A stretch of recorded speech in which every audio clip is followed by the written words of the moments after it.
cara de ontem, sabe, Caio? Uhum. Que tinha medo, tem medo de não ser salvo, você lembra? Lembro. Eu tava lendo ele aqui quando você perguntou se tinha Uhum. alguma coisa. Então eu vou nele aqui, só Tá. pra gente ver o que vai, Tá. vai acontecer. Caio, eu sou o mesmo cara de ontem que estava ansioso por causa de salvação. Uhum. Ontem eu orei e quis parar de sentir pena de mim mesmo. Uhum. E me apresentei perante Deus e com todas as dúvidas disse que só quero viver se for para servi-lo. Amém. Só não sei exatamente como. Mas a luta para discernir as coisas faz parte do processo. Agora eu tenho uma insegurança grande, Caio. Uhum. Eu Vamos temo... começar facilitando a vida dele. Como é que ele pode servir a Deus? O próximo está bem diante dele. Por isso o nome do outro já é próximo, né? Não é distante, Não é né? distante. Está do lado, cara. Quer saber como é que serve a Deus? Pega o primeiro próximo Isso que mesmo. começou a missão. Não fica buscando revelação, nem orando pela China, nem nada.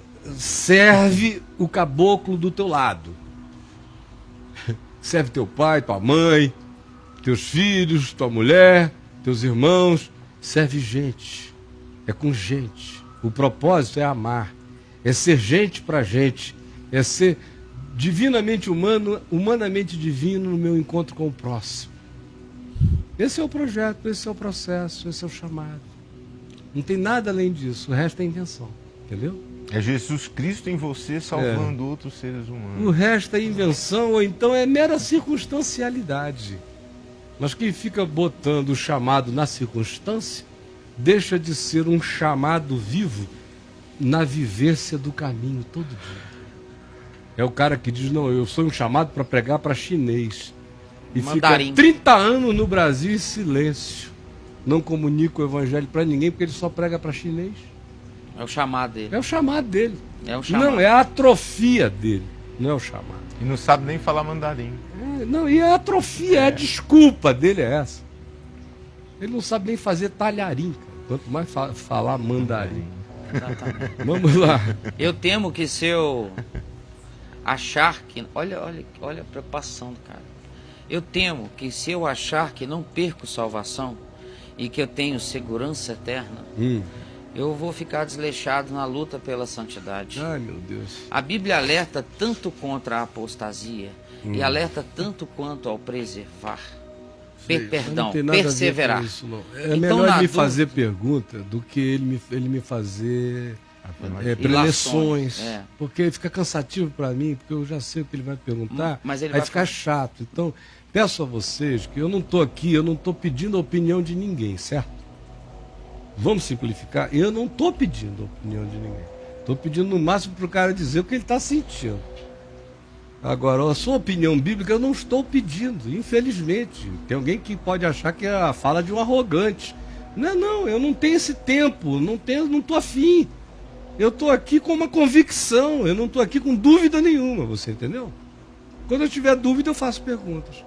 Então, quem quiser me fazer perguntas, me faça perguntas, mas não faça essas ilações, porque fica muito cansativo. Pode terminar. Tá, então na dúvida eu penso que se eu vacilar, eu perco a salvação. Posso mesmo ter segurança que eu estou salvo? Pode. A gente fica santo diante de Deus na mesma proporção que a gente descobre que não é santo coisa nenhuma. O que ele já ouviu aqui hoje, ele deve ter escrito antes de eu começar a falar, não é possível.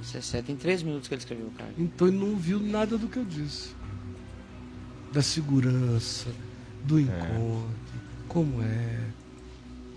Ele está tão fixado nessa coisa tópica e angustiada, mais do que qualquer coisa, ele precisava de um conselheiro calmo. De quê? Um conselheiro calmo. Sei. Porque a mente dele está muito confusa. Ele melhorou muito pouco de ontem para hoje, quase nada. Ele não vai sossegar enquanto ele tiver certeza. Enquanto ele não descansar, enquanto ele não parar de querer se salvar, se bancar. Olha, a fala dele de hoje foi do cara que vai se bancar. Eu tenho medo que se eu afrouxar, como se fosse afrouxar, quando que a graça de Deus é frouxa?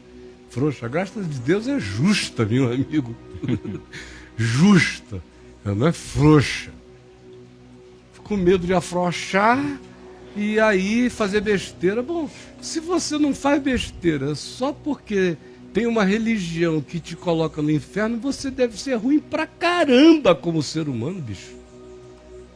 Porque é um cara que precisa de uma religião Pra segurar canalha, pra ele não ir meter o pinto dele em tudo que é buraco que ele encontrar. É um bicho muito doido que precisa de um Deus diabo na vida dele. Não está precisando de Jesus, está precisando de Satanás para pastoreá-lo. Agora, eu não posso inventar um Jesus que não seja Jesus.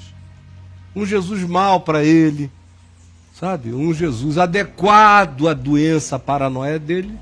Não posso falsificar Jesus assim. Em segundo lugar, mesmo que eu fizesse, eu só iria matá-lo de mais agonia. Como morrendo ele já está, né?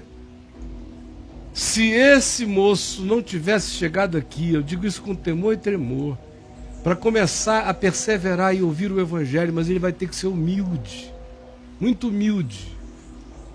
Ele está sendo, porque no primeiro dia eu confesso a você que eu fiquei tão cansado, o seu modo de falar foi tão chato, tão assim cheio de ilações, não chega logo com a simplicidade, eu tenho essa agonia.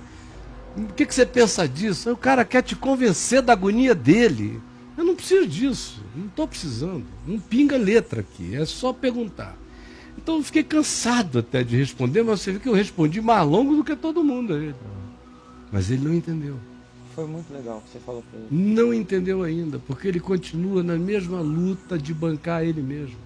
Ele tem medo de que se ele não se auto-apavorar, ele vai sair no ele vai perder o caminho. Auto-apavorar. Ele tem que viver com esse pânico autoimposto. Quem que pode curar um cara de uma doença que o cara cria para se manter pseudo-saudável? E salvo. Quem pode curar um cara de uma doença que ele mesmo cria para mantê-lo pseudo-saudável e salvo? Ninguém, ele não quer ser curado. Hoje ele disse de novo, não quero ainda ser curado. É que ele não entende como ele diz que ele não quer. Ele não entende o que ele diz. Ele não entende o que ele está dizendo, que ele pensa que está falando uma coisa e está confessando uma outra. Sim. Mas ele vai entender se ele for perseverante. Porque amar a Escritura ele ama. Eu vi ontem, você disse que ele deu uma lista de versículos. Sim, ele Ninguém mandou. fica dando um monte de versículozinhos bíblicos, se pelo menos não ficar lendo o livrinho da catequese doutrinária da denominação que o faz pensar que ele pode perder a salvação. Pelo menos interesse nisso ele tem.